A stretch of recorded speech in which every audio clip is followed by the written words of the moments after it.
लगे हुए कंटक को निकालते हैं। कृष्ण ने कहा कि हे भैया सुदामा, हम आपसे मित्रता करना चाहते हैं।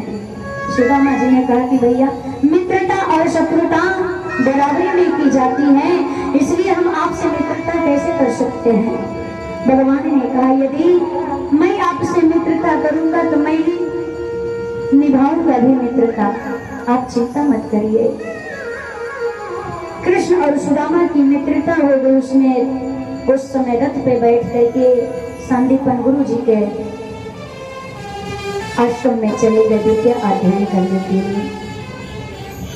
एक दिन आश्रम में सुदामा जी अपने पाठ को भूल गए। गुरु जी के द्वारा दंड मिला। भगवान ने देखा, अरे देखो मेरा मित्र। भगवान को तो सब याद ही था, लेकिन भगवान भी जानबूझ करके अपने पाठ को भूल गए। देखिए, मित्र हो तो ऐसे हो। मित्रता भी करनी है तो सीखो। प्रभु श्री कृष्ण से क्या मित्रता निभाया है सुदामा जी के साथ में। भगवान राम को देखो, भगवान ने क्या मित्रता निभाई है सुग्रीव जी महाराज से। मित्र का पहाड़ जैसे दुख मान करके, पहाड़ जैसे दुख को बहुत छोटा दुख मान करके उस मित्र की रक्षा करिए।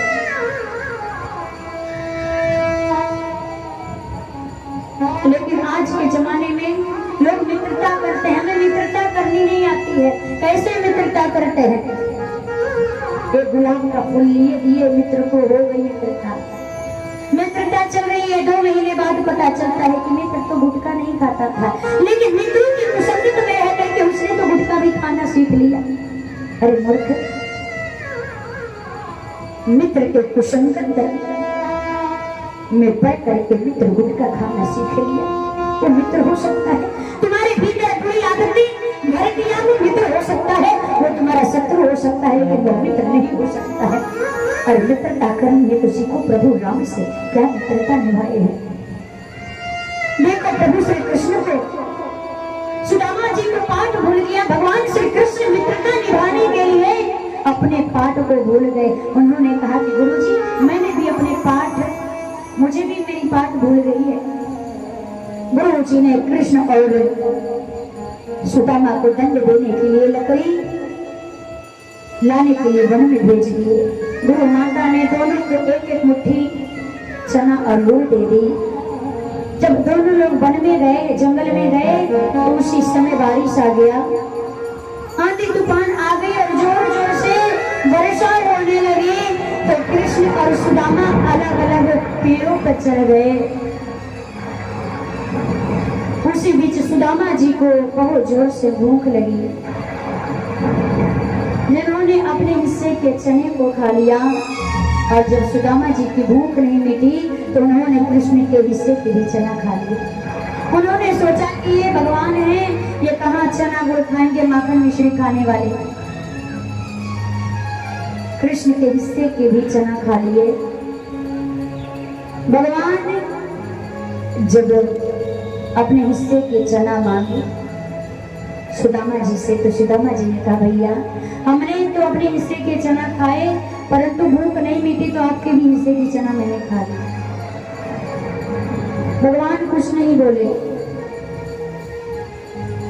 अब दोनों गुरु जी के पास गए। गुरु जी समझ गए, गुरु जी समझ गए कि इसने मित्र का हिस्सा खा लिया है। गुरु जी उस समय श्राप दिए। कहते हैं कि भगवान ने श्राप दिया। भगवान कभी किसी को श्राप नहीं देते हैं। गुरुदेव समझ गए कि मित्र का हिस्सा खा लिया। गुरुदेव ने श्राप दिया कि जाओ तुम गरीब हो जाओ। उस दिन से सुदामा जी महाराज गरीबी में जीने लगे और भगवान द्वारिका का राजा बन गए। और सुदामा जी का विवाह हो गया, जिनकी पत्नी का नाम सुशीला था। सुदामा जी को 5-5 दिन हो जाते थे खाए हुए, 1-1 महीने हो जाते थे उपवास किए हुए। उनके घर में कुछ खाने को नहीं था। इतने गरीब सुदामा जी। एक दिन उनकी पत्नी ने पूछा कि हे ब्राह्मण देव, क्या जितनी गरीबी हमारे ऊपर है क्या कभी किसी और के ऊपर इतनी गरीबी लाई है क्या?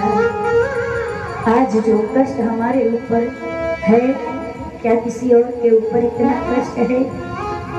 सुदामा जी तो ब्रह्मज्ञानी है, इसलिए उन्होंने कहा, अपनी पत्नी को समझाया और कहा, देवी हमारे ऊपर तो कोई भी विपत्ति नहीं है। अरे जो जन्म लेकर के आता है उस पर विपत्ति तो आती ही है, चाहे वो इंसान हो चाहे ईश्वर हो। स्वयं नारायण राम रूप में पधारे, राज्य होने वाला था, 14 वर्ष का वनवास हो गया। वन में भी पिता का मरण, सीता का हरण, शक्ति बार भाई को लगना, वन वन में भटकना, भगवान ने भी कष्ट सही है।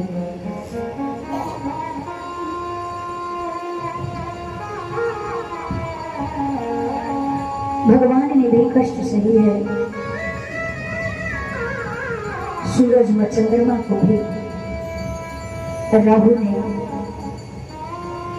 ग्रसित किया, हरिश्चंद्र ने दुख सहा है। हरिश्चंद्र के ऊपर कितना कष्ट आया। एक दिन ऐसा समय आ गया, हरिश्चंद्र के ऊपर जो कितने बड़े दानी थे, महादानी थे, लेकिन एक दिन ऐसा समय आया कि उन्होंने अपने पति को बेच दिया, अपने पुत्र को बेच दिया, अपने आप को बेच दिया।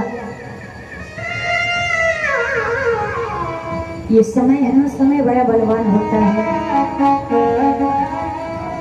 समय से बड़ा बलवान कोई नहीं होता है। हमारे और आपके जीवन में कैसा समय आ जाए, इसलिए कभी अभिमान नहीं करना चाहिए। अरे आज भगवान ने हमें सब कुछ दिया है, कल अगर भगवान ले लेंगे तो फिर हम किस चीज पे अभिमान करेंगे। इसलिए समय के न छोड़े लाचार कईल बा, हो जे बनल वीर उकरा के लाचार कईल बा रे। समय के न छोड़े बा लाचार कईल बा।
चले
छोड़बा लाचार कइलेबा।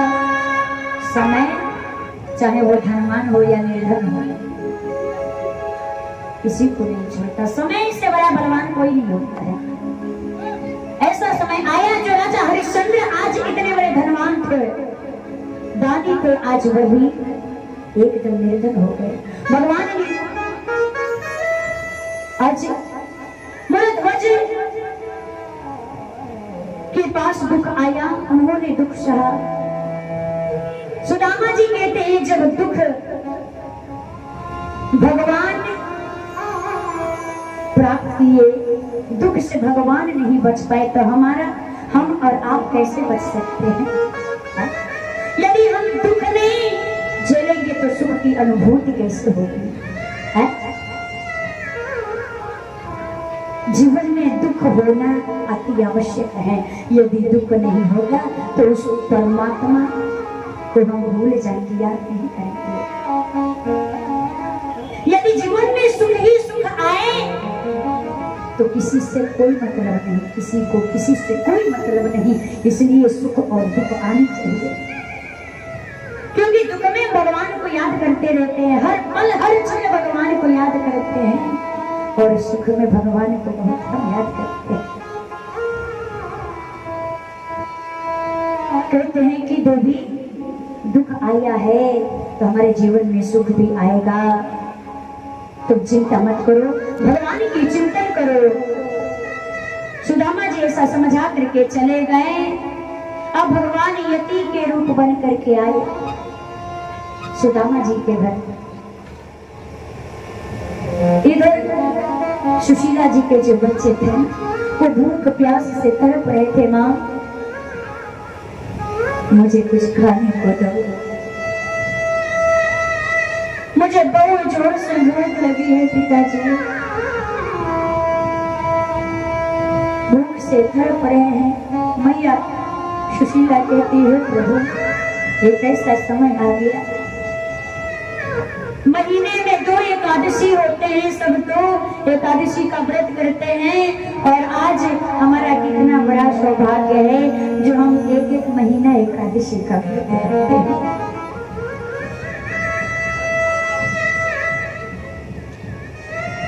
कहती है ऐसी गरीबी किसी को भगवान न दे। भगवान यति का वेश धारण करके आए और सुशीला जी से भिक्षा मांगे। भिक्षा में तो कुछ था नहीं कि देंगे, उन्होंने लोटे में एक जल ला करके दिया। भगवान यति के रूप में कहते हैं कि और कुछ नहीं है। सुशीला जी कही कि हम ब्राह्मण थे, हम आपको इससे ज्यादा कुछ नहीं दे पाएंगे, हमारे पास यही है। ब्राह्मण देव ने कहा जो भगवान यति के रूप में थे कि तुम्हारे पति के परम मित्र हैं द्वारिकाधीश भगवान, अपने पति से कहो कि अपने मित्र द्वारिकाधीश के पास जाएं और जाकर के उनसे बहुत सारा धन लेकर के आए। इतना कह करके भगवान चले गए।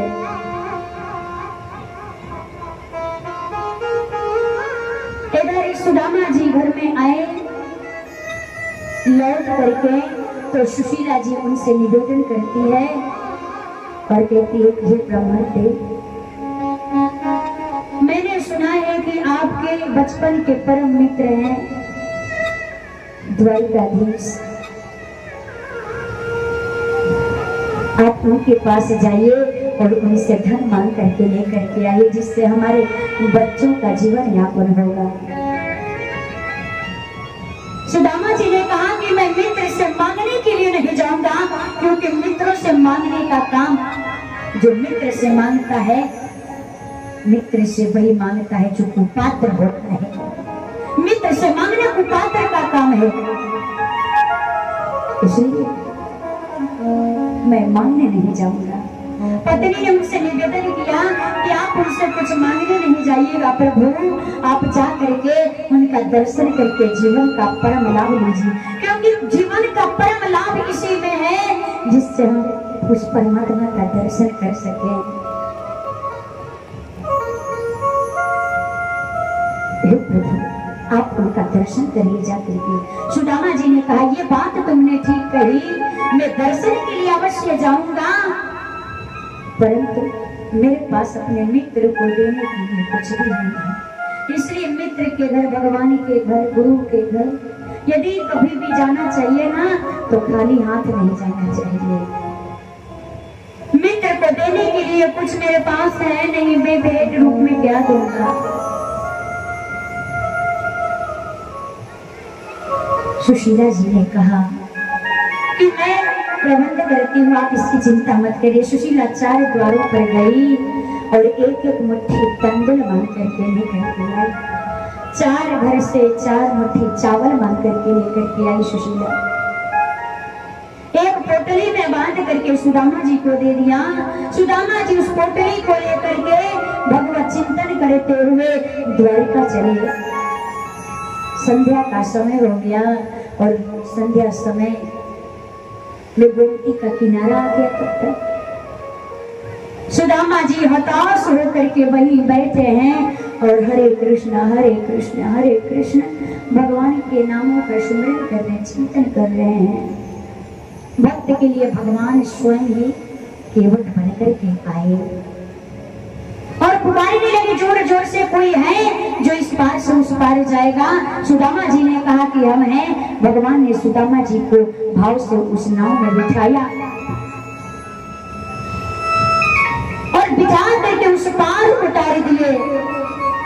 और जैसे ही पार उतारे तो सुदामा जी से केवट के रूप में जो भगवान थे उन्होंने कहा उतर गए तो उतराई तो दे दो। सुदामा जी ने कहा मेरे पास उतराई देने के लिए कुछ भी नहीं है। केवट ने कहा कि जब उतराई देने को नहीं था तो बैठ क्यों लिए? आप एक काम करो, नहीं दोगे तो आप बैठ जाओ। सुदामा जी ने कहा मेरे पास कुछ नहीं है, यदि तुम उतराई मांगोगे तो काम करो, जहां से लेकर के आए मुझे बैठा के वहीं छोड़ दो। केवट ने कहा कि एक तो उतर चढ़ के गए, उसका उतराई नहीं दिया, फिर दोबारा मैं लेकर के जाऊंगा, इससे अच्छा जाओ। सुदामा जी जा रहे थे तो सुदामा जी अब द्वारिका की ओर बढ़ने लगे धीरे धीरे। और सुदामा जी जाने लगे, सबसे पूछने लगे कि कृष्ण का महल कौन सा है।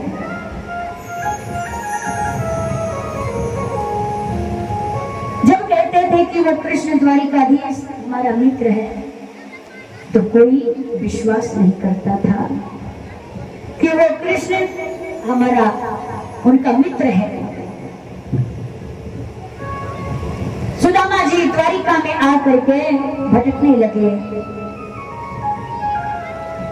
कोई विश्वास नहीं करता था कि इनके मित्र हैं, सब परिहास करने लगे थे। सुदामा जी आज जा करके जो द्वारपाल खड़े थे, द्वारपालों से कहते हैं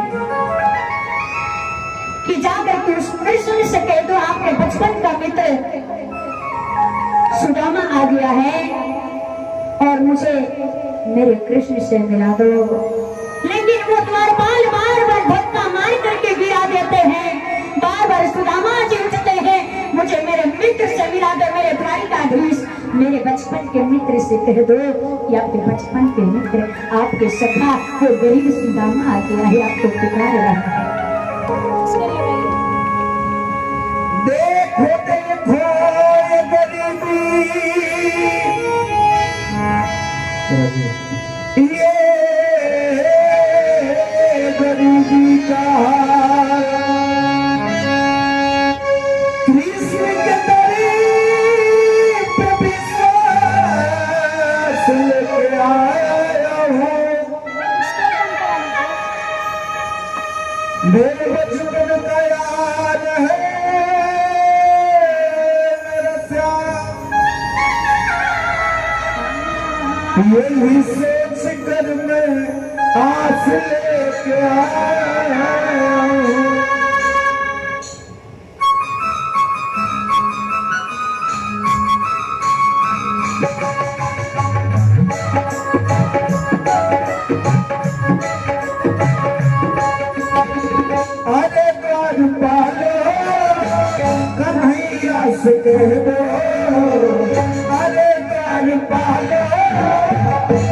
नैया से कह दो उधर पे सुना गया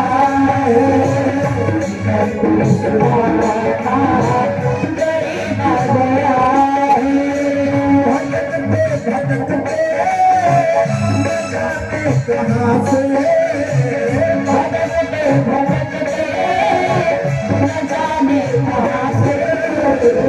तुम्हारे महल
सुदामा निभाए शरय आंसुओं से श्याम रुलाए हो शरय आंसुओं से श्याम रुलाए शरय आंसुओं से श्याम रुलाए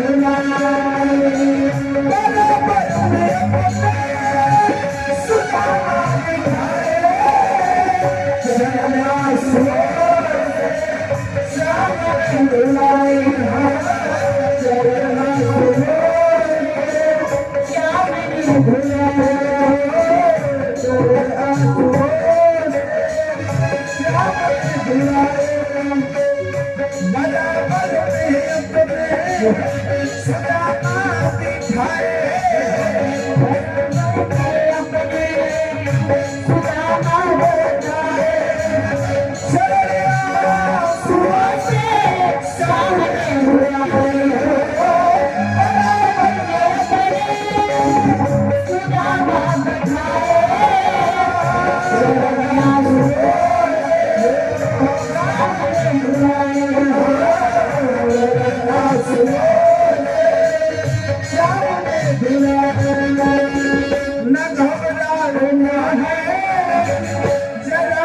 सुदामा न घबराओ है जरा तुम सुदामा